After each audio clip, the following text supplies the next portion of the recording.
नमस्कार दोस्तों, आप सभी का स्वागत करते हैं हमारे चैनल पश्चिम बंगाल न्यूज की ओर से। देर ना करते हुए चलिए जानते हैं पश्चिम बंगाल की ताजा खबरें। अगर आपने अभी तक हमारा चैनल को सब्सक्राइब नहीं किया है तो जल्दी से सब्सक्राइब और वीडियो को लाइक करें ताकि हमारी सारी खबरें सबसे पहले आप तक पहुंच सके। और वीडियो को कहां से देख रहे हैं कमेंट में जरूर बताएं।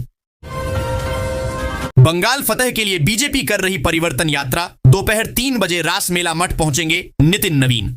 पश्चिम बंगाल में भाजपा अब पूरी तरह चुनावी मोड में आ चुकी है।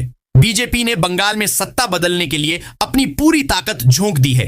बीजेपी के राष्ट्रीय अध्यक्ष नितिन नवीन 1 मार्च से बंगाल के 2 दिनों के दौरे पर आ रहे हैं। वे रविवार को बंगाल में परिवर्तन यात्रा का बड़ा शंखनाद करने जा रहे हैं। पार्टी ने पलटानो दरकार, चाई भाजपा सोरकार का आक्रामक नारा दिया है। यह यात्रा 1 मार्च को 5 और 2 मार्च को 4 अलग अलग जगहों से निकलेगी। 1 मार्च की दोपहर 3 बजे नितिन नवीन रासमेला मठ पहुंचेंगे। यहां से वे परिवर्तन यात्रा को हरी झंडी दिखाएंगे। यह दौरा चुनाव के लिहाज से बहुत अहम है। वोटर लिस्ट देख जोश में भाजपा। शुभेंदु अधिकारी ने ममता बनर्जी को दिया भवानीपुर से लड़ने का चैलेंज। पश्चिम बंगाल विधानसभा में भवानीपुर सीट सबसे चर्चित सीटों में से एक रही है। यहां से मुख्यमंत्री ममता बनर्जी चुनाव जीतती रही हैं। यह सीट तृणमूल का गढ़ माना जाता है। भाजपा इस सीट पर कब्जा करने का लगातार प्रयास कर रही है, लेकिन अब तक उसे सफलता हासिल नहीं हुई है। चुनाव आयोग की ओर से जारी फाइनल वोटर लिस्ट जारी होने के बाद भवानीपुर का मुद्दा फिर सुर्खियों में आ गया है। इस विधानसभा सीट पर 40,000 से अधिक वोटरों के नाम काटे जाने के बाद भाजपा जोश में है। 2014 में भाजपा ने राज्य में पहली बार 18% वोट हासिल किए थे। तब तथागत रॉय को भवानीपुर निर्वाचन क्षेत्र से बड़ी बढ़त मिली थी।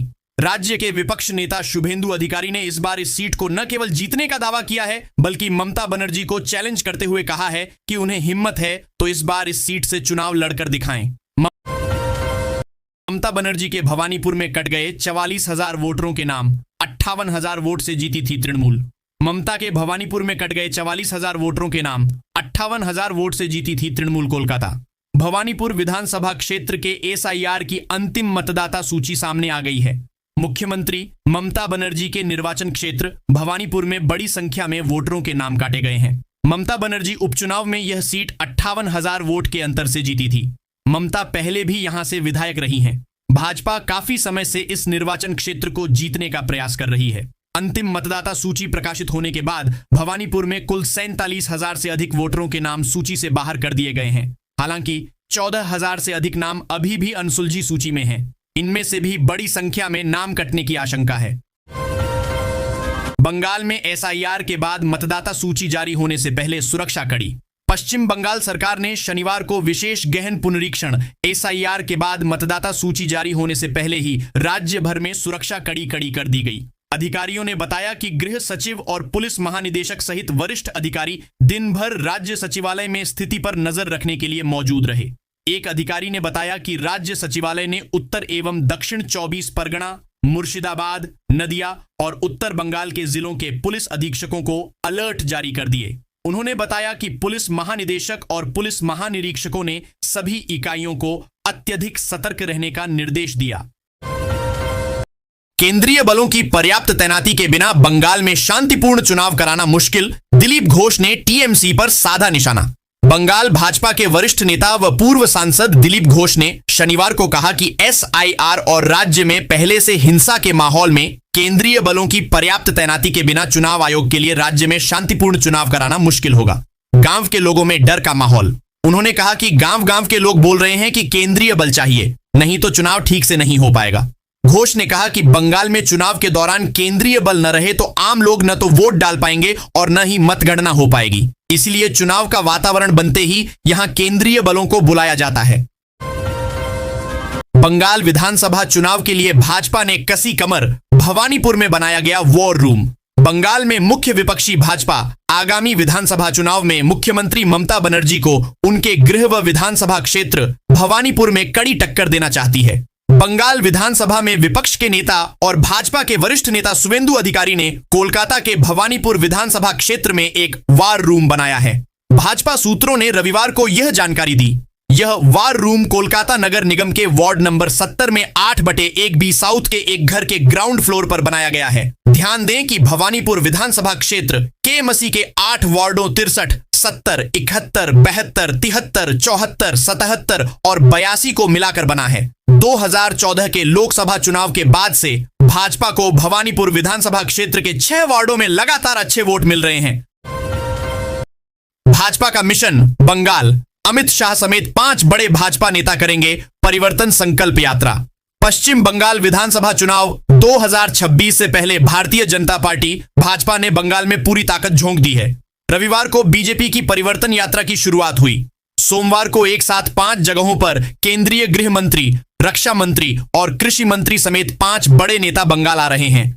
पश्चिम बंगाल प्रदेश भाजपा ने यह जानकारी दी है। प्रदेश भाजपा ने बताया है कि सोमवार को दक्षिण 24 परगना, उत्तर 24 परगना, मालदा, बर्धमान और हावड़ा हुगली में जनसभाओं को संबोधित करेंगे।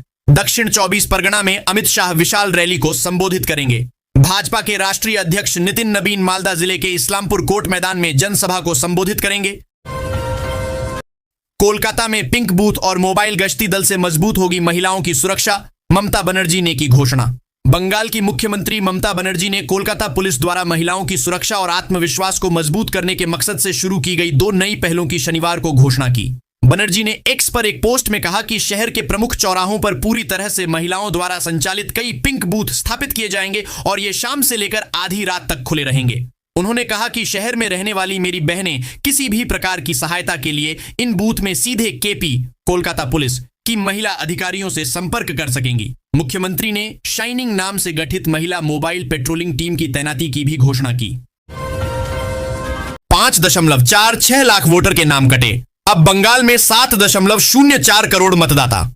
पश्चिम बंगाल विधानसभा चुनाव 2026 से पहले राज्य में मतदाता सूची का प्रकाशन हो गया है। हालांकि अभी सप्लीमेंट्री वोटर लिस्ट का प्रकाशन जारी रहेगा।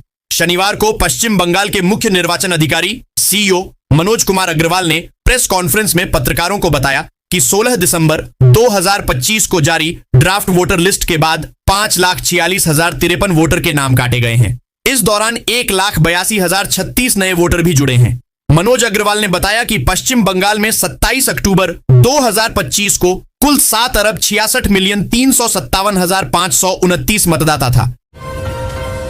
बंगाल के अनडिसाइडेड 60 लाख वोटरों में 24 लाख केवल 3 जिलों से, तीनों तृणमूल का गढ़। चुनाव आयोग ने SIR के बाद विधानसभा चुनाव के लिए वोटरों की फाइनल लिस्ट जारी की। इस सूची से 5,46,533 नए वोटरों के नाम हटा दिए गए हैं। इसके बावजूद आयोग अभी भी 60 लाख से अधिक मतदाताओं के नामों पर विचार कर रहा है। देर रात जारी जिलावार सूची से पता चलता है कि इन 60 लाख में से 24 लाख नाम 3 जिलों मुर्शिदाबाद, मालदा और उत्तर दिनाजपुर के हैं। संयोगवश ये तीनों जिले अल्पसंख्यक बहुल हैं, जो सत्तारूढ़ तृणमूल कांग्रेस के प्रमुख गढ़ों में से एक है। चुनाव आयोग की ओर से उपलब्ध कराए गए आंकड़ों के अनुसार मुर्शिदाबाद में 11,01,145 नाम विचाराधीन है। मालदा में यह संख्या 8,28,127 है। उत्तर दिनाजपुर में 4,80,341 नाम विचाराधीन है। बंगाल में 60 लाख से अधिक संदिग्ध मतदाता, लीगल ऑफिसर्स को सौंपी गई लिस्ट। पश्चिम बंगाल में SIR के दौरान 60 लाख से अधिक मतदाता संदिग्ध पाए गए। इन संदिग्ध मतदाताओं के नाम न्यायिक अधिकारियों, लीगल ऑफिसर्स को सौंप दिए गए हैं ताकि वे फाइनल वोटर लिस्ट में इनके नाम को शामिल करने या हटाने पर अंतिम निर्णय ले सकें। लीगल ऑफिसर्स की नियुक्ति कलकत्ता हाईकोर्ट ने सुप्रीम कोर्ट के निर्देश पर की है। निर्वाचन आयोग के अधिकारियों ने कहा है कि इन नामों को अब केवल पूरक मतदाता सूची, सप्लीमेंट्री वोटर लिस्ट के माध्यम से ही शामिल किया जा सकता है। सुप्रीम कोर्ट के आदेश से पश्चिम बंगाल, झारखंड और ओडिशा की अदालतों के 530 लीगल ऑफिसर को SIR प्रक्रिया से संबंधित सुनवाई करने के लिए तैनात किया गया है। बांकुड़ा में 3,378 वोटर्स के नाम कटे, 10,000 नए मतदाता जुड़े। देखें डिटेल।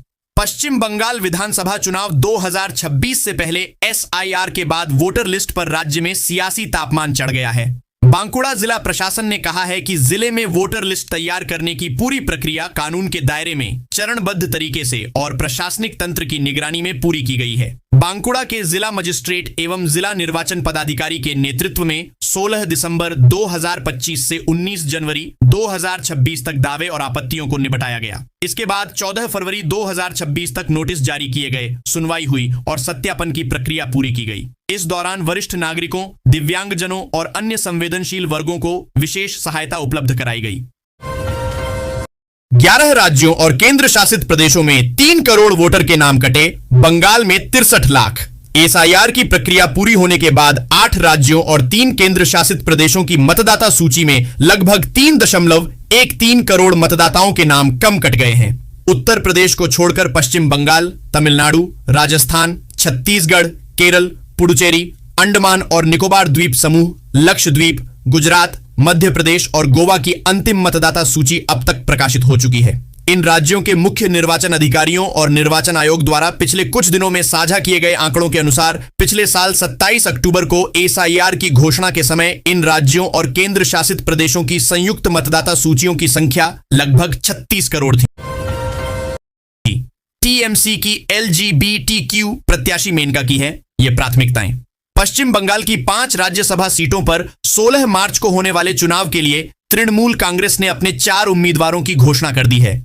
एलजीबीटीक्यू समुदाय की मेनका गुरुस्वामी को भी ममता बनर्जी की party OML India Trinamool Congress AITC ने अपना उम्मीदवार बनाया है। मेनका गुरुस्वामी सुप्रीम कोर्ट की सीनियर एडवोकेट हैं। राज्यसभा चुनाव के लिए उम्मीदवार घोषित किए जाने के बाद उन्होंने कहा कि वह सांसद के रूप में अपने कार्यकाल में समानता, भाईचारा और बिना भेदभाव वाले मूल्यों को आगे बढ़ाना चाहती है। पश्चिम बंगाल में एसआईआर के बाद मतदाता सूची, कई जिलों में हार्ड कॉपी जारी, कट सकते हैं इतने लाख मतदाताओं के नाम। चुनाव आयोग ने पश्चिम बंगाल में एसआईआर के बाद संशोधित मतदाता सूची को चरणबद्ध तरीके से जारी करना शुरू किया है, लेकिन यह अभी ऑनलाइन उपलब्ध नहीं है। सूची में मतदाताओं को 3 श्रेणियों में बांटा गया है, जबकि बड़ी संख्या में नामों की जांच अभी भी जारी है और अंतिम आंकड़ों पर स्पष्टता नहीं दी गई है।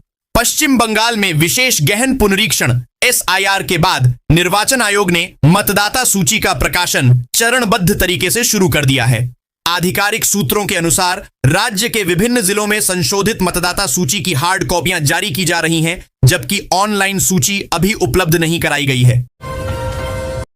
बंगाल में बड़ा प्रशासनिक फेरबदल, 13 आईपीएस अधिकारियों का तबादला। विधानसभा चुनाव की घोषणा से ठीक पहले बंगाल सरकार ने बड़ा प्रशासनिक फेरबदल किया है। बंगाल के 13 आईपीएस अधिकारियों का तबादला कर दिया है। हालांकि अधिकारियों ने इसे एक नियमित प्रशासनिक कदम बताया है। इसी तरह के तबादले 25 फरवरी को भी किए गए थे।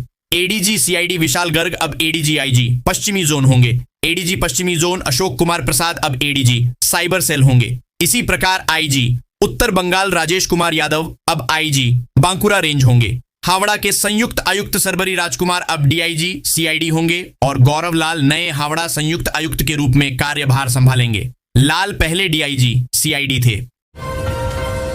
अंतिम वोटर्स लिस्ट में लाखों नाम अंडर एडजुडिकेशन। पहले चरण की मतदाता सूची जारी होने के बाद लाखों मतदाताओं के नाम सूची से गायब मिले हैं, जबकि लाखों नाम अंडर एडजुडिकेशन में दर्ज किए गए हैं। इसी श्रेणी में पूर्व बर्दवान जिले के भातार पंचायत समिति के कार्यपालक सफीकुल आलम का नाम भी चला गया है। मतदाता सूची देखते ही सफीकुल आलम असमंजस में पड़ गए। उन्होंने कहा कि सभी दस्तावेज जमा करने के बाद भी उनका नाम इस स्थिति में कैसे पहुंचा, यह समझ से परे है। 267 भातार विधानसभा क्षेत्र के हरिपुर निवासी सफीकुल आलम भातार पंचायत समिति के निर्वाचित सदस्य और कार्यपालक हैं। इसके बावजूद उनका नाम अंडर एडजुडिकेशन में दर्ज होने से तृणमूल नेताओं और कार्यकर्ताओं में हलचल है। ईसीएल में आश्रित रोजगार से 80 नियुक्ति। शनिवार को ईसीएल ने अपने मुख्यालय में आयोजित विशेष समारोह में राष्ट्रीय कोयला वेतन समझौता की आश्रित रोजगार योजना के तहत 80 नई नियुक्तियां प्रदान की। ये नियुक्तियां समझौते के प्रावधानों के अनुसार पात्र आश्रितों को दी गई ताकि दिवंगत कर्मचारियों के परिवारों को आर्थिक सहारा मिल सके। समारोह में निदेशक कार्मिक गुंजन कुमार सिन्हा ने नव नियुक्त कर्मियों को बधाई देते हुए संगठन के मूल्यों को अपनाने की अपील की। उन्होंने कहा कि ईमानदारी, समर्पण और नवाचार के साथ कार्य कर संगठन और राष्ट्र की प्रगति में योगदान देना चाहिए। उन्होंने इसे संवेदनशील और दीर्घकालिक परंपरा बताया, जो कर्मचारी कल्याण के प्रति प्रतिबद्ध